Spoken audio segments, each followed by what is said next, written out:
Hi, it's your girl Dana Monet again with another installment of The Voice Season 9 recap. This was top 11 week, and I'm sorry for getting the video up a little bit later as it was the week of Thanksgiving and it's been a little hectic. So, happy belated Thanksgiving to everybody. I'm going to do this one a little bit differently. I'm not going to spend a whole lot of time talking about all of the contestants, especially the contestants that I didn't really like. I'm going to actually kind of start with the elimination.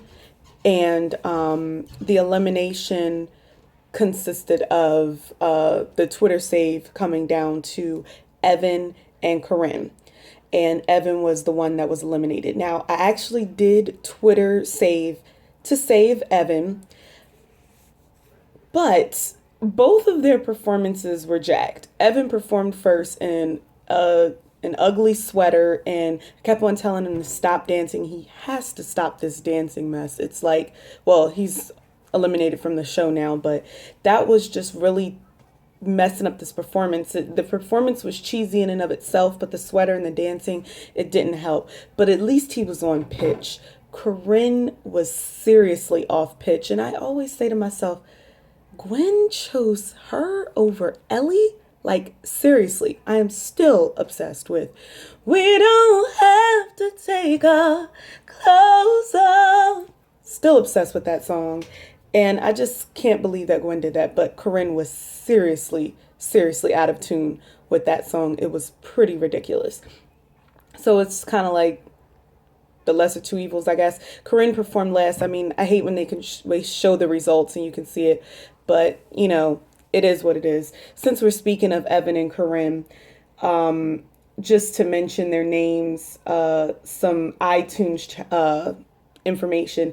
Evan McKeel, he sang "Smile," and he was at 57 on iTunes, and I gave his performance a B minus. I mean, I gave him props because he kind of stripped it down and wasn't doing this dancing thing. And he started off a cappella, but I didn't really think that the a cappella part lasted long enough. And I felt like he was kind of rushing through it. And I actually heard him have pitch problems. I don't usually hear him have pitch problems. His performances can be corny, but I don't usually hear him have pitch problems. So I was hearing that, and the dancer in the background was distracting, and the dancer was distracting. So needless to say, I wasn't really crazy about his performance. Like, I wasn't mad at the song choice, even though it was an older song, but I just wasn't really feeling it a lot. So I actually predicted that he would be in the bottom two. I didn't predict Corinne, but I should have, given that she was in the bottom two last week. But I actually predicted that my preference, I said will be bottom two, Evan and Zach, with Zach going home, because I was thinking that if Zach was up against Evan in the Twitter save, that since Evan is a better singer, he would get saved. But them corny dance moves with that corny, cheesy performance, Zach would be him. Zach would be him too.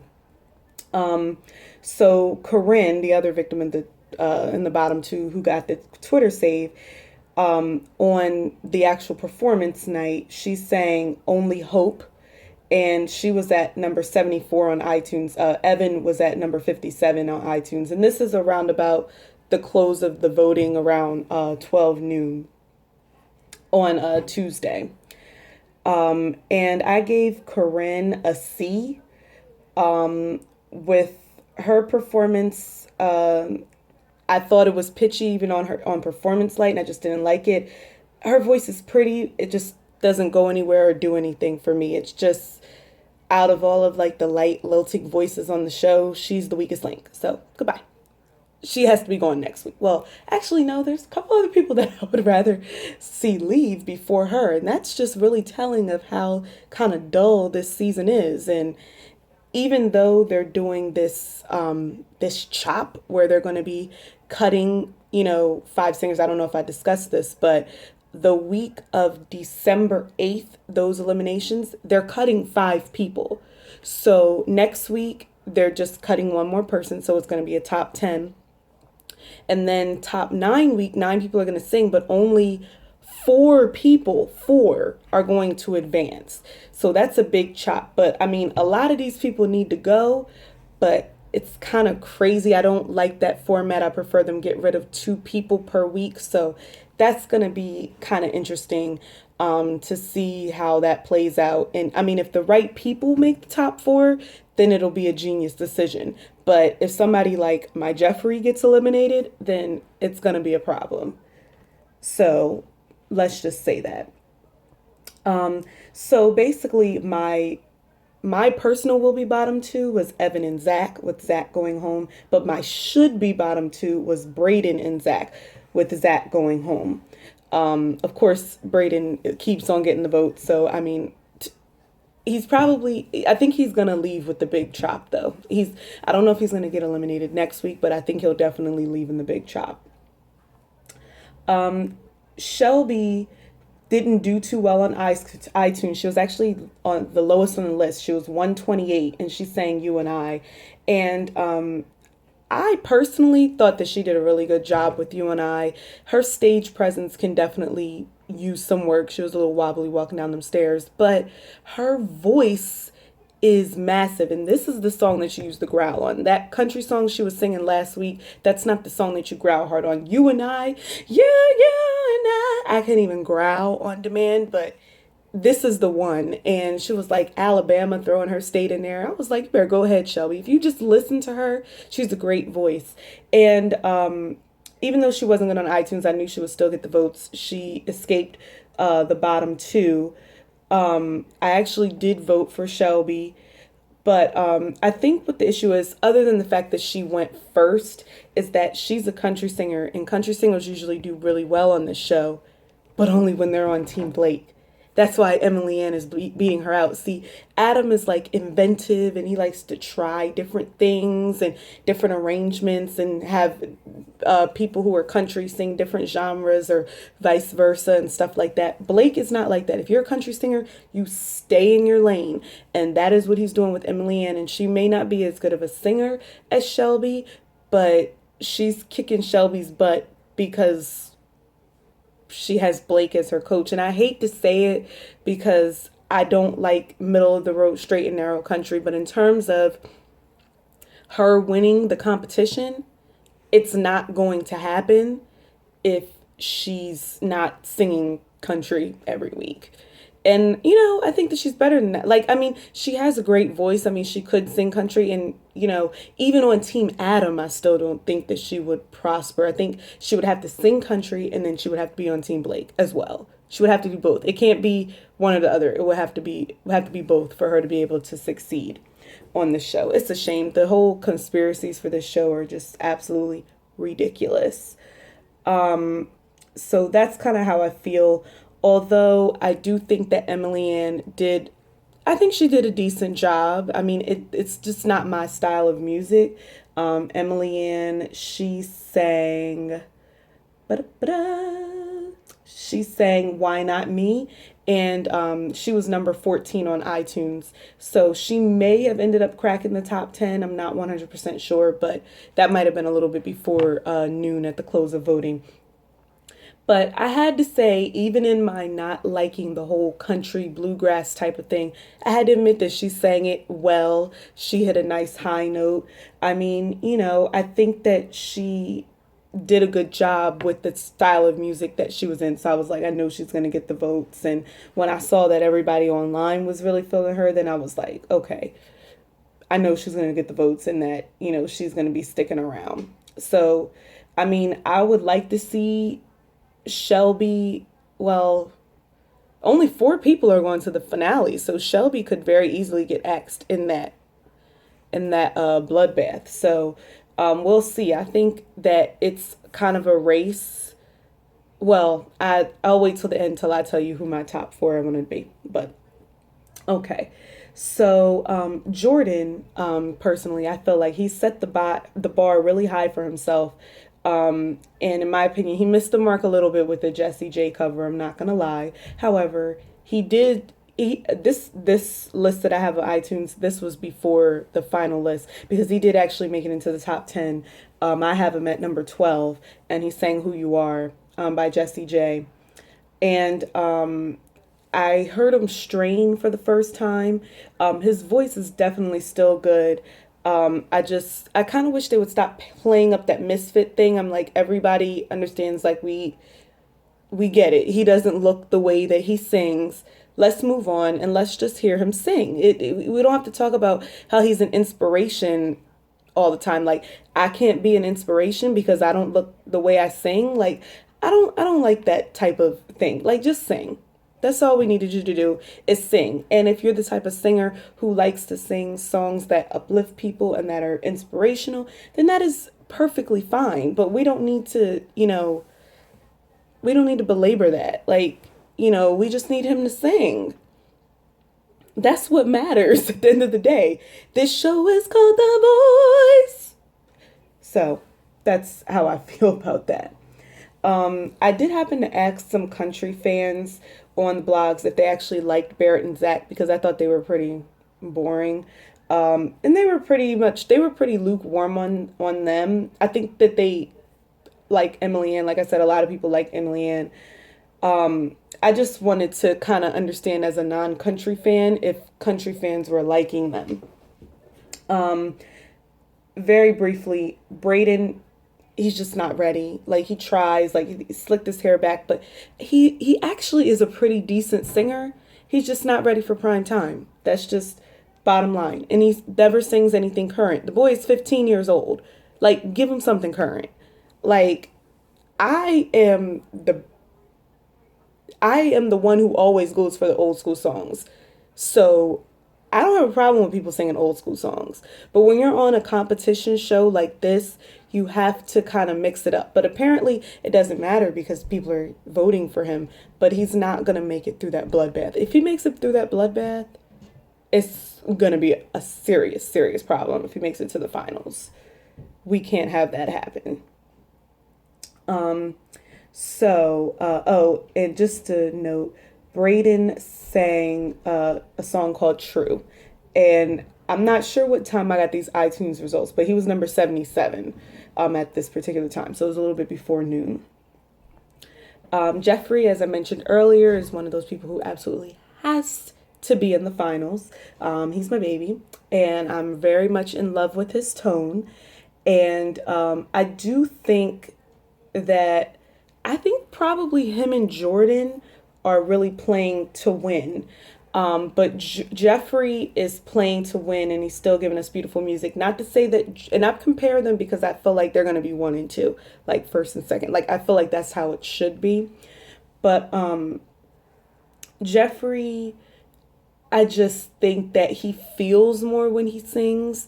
And you would think that Jordan would feel more when he sings when they're playing up this whole misfit thing and, how he's supposed to be like this inspirational singer. But I just think that their tones are very different, and I prefer Jeffrey's tone. It's just more sultry. It's fuller. It's kind of like velvet almost. And it's like my type of tone.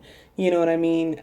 I think when a man sings, I kind of like it when a man sounds like a man. Like, you can absolutely do falsetto and stuff like that, like a Eric Benet or a Maxwell. But when they go into their chest voice, they sound like a man. And Jordan, he has a higher pitch voice. Not to say that it's not amazing. It's just not my favorite type of tone. That's basically what it is. But Jeffrey, I would really like to see him win. I would be happy with this kind of season. If Jeffrey wins, I would be happy. I would be like, okay, there's justice. But I feel like he won't win, but I think that he should win. A lot of people online really like him, but he's not doing very well on iTunes because based off this might have been at 9 a.m. on Tuesday. Jeffrey was at number 42 and he sang Dancing on My Own. So I'm not sure what people are not seeing when it comes to Jeffrey. But hopefully he's getting the votes because his studio recordings, they also sound amazing as well. So he needs to survive this bloodbath. Like, I can't if he doesn't. Like, I can't. Because, like, they got rid of so many of my favorites. Like, he can't be eliminated at this point. Now, speaking about Amy, I actually didn't initially enjoy Amy's Hotline Bling the previous week that much, but I fell in love with her studio version. And then I went back to listen to her version that she did live, and I just closed my eyes. And that's the key with her. Like, that's why she's tearing iTunes up, because her voice and her swagger on songs, it's such easy listening. And she did the same thing with Blank Space. And she made it to the top 10. I have this at number 5, but she might have maybe made it to number 4 or something like that. But I mean, she's doing it. People just love her voice. And I did like the arrangement of Blank Space. It was kind of had this islandy type of vibe. And I feel like she stepped up her stage presence. It was still quiet. It was still kind of meek, but I think that she did a good job. And she looked gorgeous. I mean, she's a very, very pretty girl. I still prefer listening to her more than I like watching her live, which kind of makes sense because, it's the voice. But I definitely think that she has that third spot. And actually, given my druthers, if it was up to me, it might be Jeffrey, then Amy, then Jordan. Maybe. I mean, if Jordan pulls out an amazing performance this week and just blows me away with his voice, then that might change. But I'm listening to Amy's studio recordings all the time, and her voice on these songs is dope. And I think the formula that she has with Adam is really working, taking these current songs and flipping them into her style, rearranging them. It's just making it sound so fresh. And I think that she really has something, and it's not a voice out there like that. And she can be throwback and she can be current, but it's like different. It's like, it's really cool. It's like Amy Winehouse. She doesn't have a voice like Amy Winehouse, but Amy Winehouse was throwback, yet she was current. So I think that's what I'm experiencing. And I'm actually forgetting to tell you what the letter grades that I gave these people. I only mentioned Evan, I believe, and I gave him a B minus. And Corinne, I gave a C. Shelby, I gave a B plus. Braden, I gave a C. Jordan, I gave a B. Emily Ann, I gave a B minus. Jeffrey, I gave an A minus. I might as well just say everybody's grades. Barrett, I gave a C.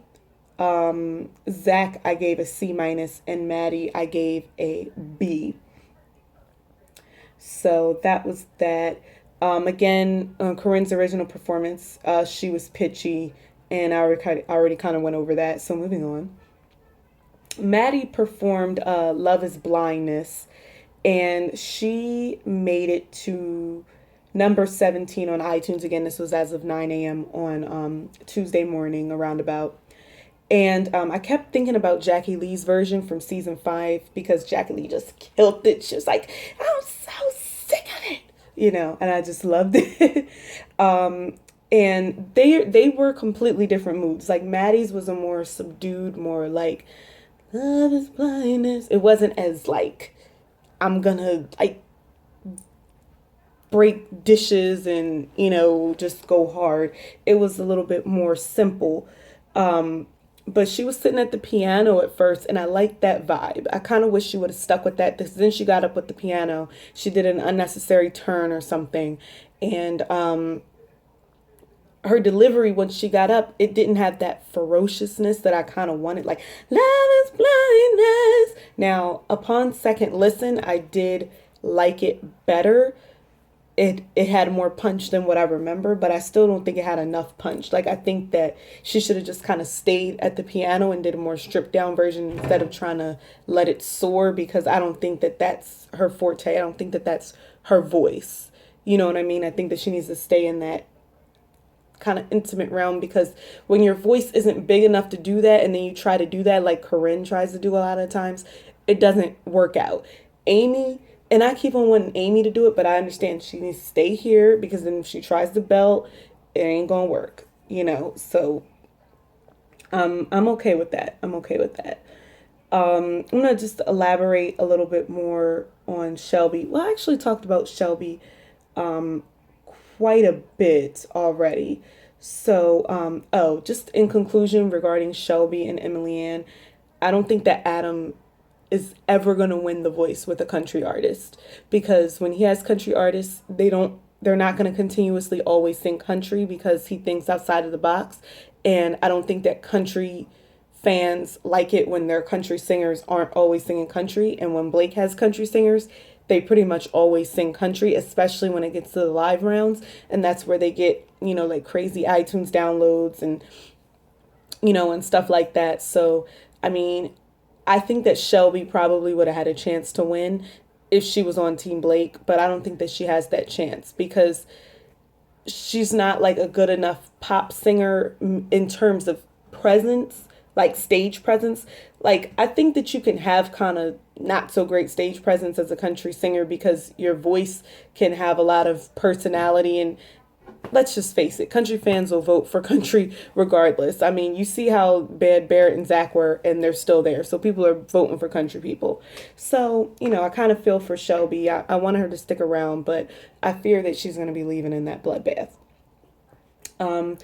Zach, for me personally, who sang Are You Gonna Kiss Me or Not? And he was at number 39 around about 9 a.m. on Tuesday. To me, he hasn't had a good performance since his playoff performance. And I'm not sure he sang on key since that performance either.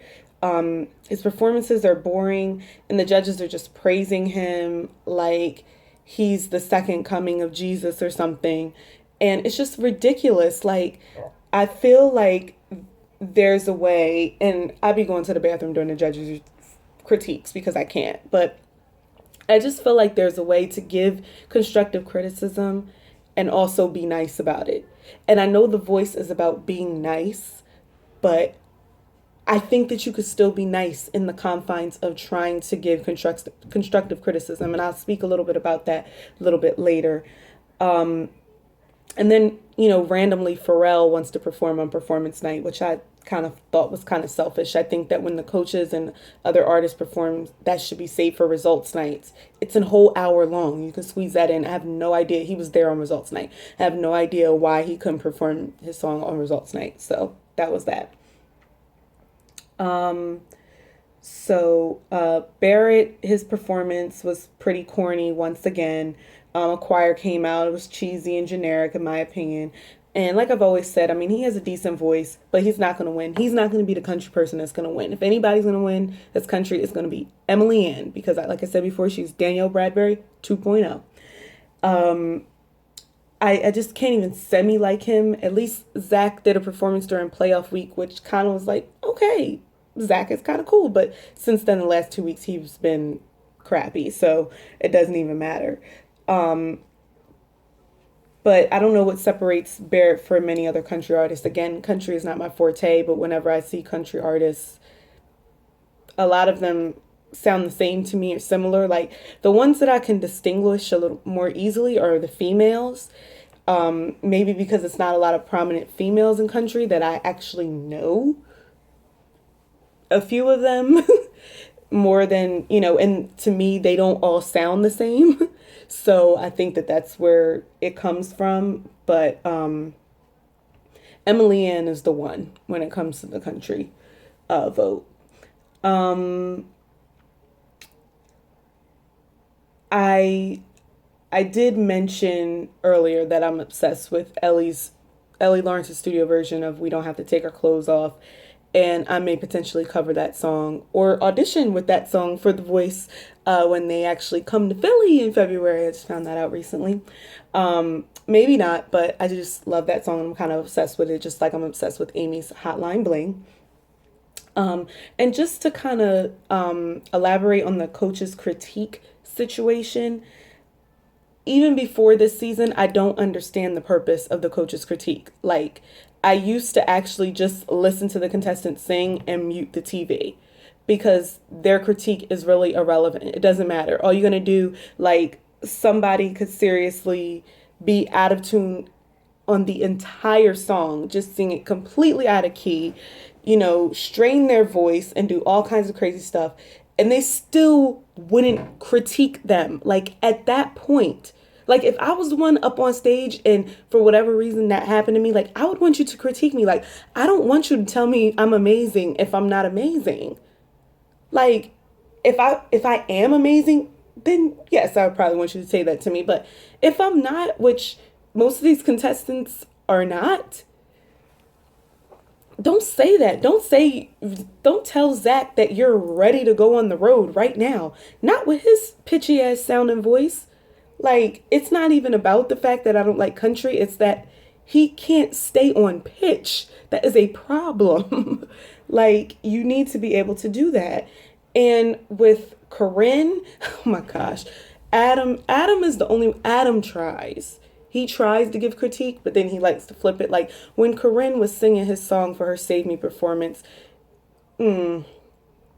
she was so flat. Like it was ridiculously out of tune.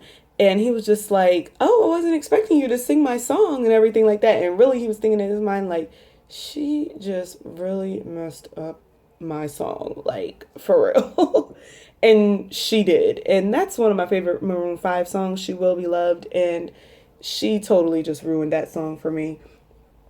And this is one of the reasons why I prefer American Idol over The Voice, just because you don't have the teams, you don't have the coaches who are invested in specific contestants, so they can really give their honest opinion. Granted, there's some times when, producers get in their head, but at the very core of it, they're giving their honest opinion without like having a team to be attached to. And,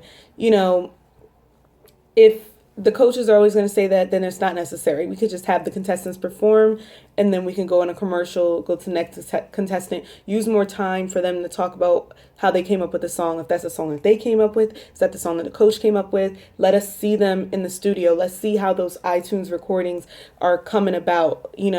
Let us see the creation of the performance. I don't need to see a lot of them performing the song in the rehearsal per se, but I want to know, like, if they chose it, if something happened last minute and something changed, if it was their idea to change the arrangement, if they want to have a makeover, like, does Corinne really want to keep on having a makeover?